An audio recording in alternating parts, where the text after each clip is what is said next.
Network News. Itinanggi ng pamunuan ng Ambala Aita Tribe sa Sitio Alibang, Barangay Naugsol, Subic, Zambales ang mga ulat na may negatibong epekto sa kanilang komunidad ang dating temporary dam site sa Sitio Tibag, Subic, Zambales.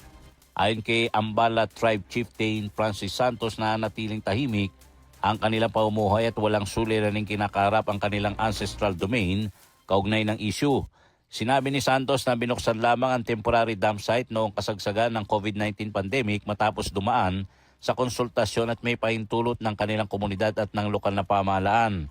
Aniya matagal nang ipinasara ng Department of Environment and Natural Resources ang pasilidad at hindi na ito nag-ooperate.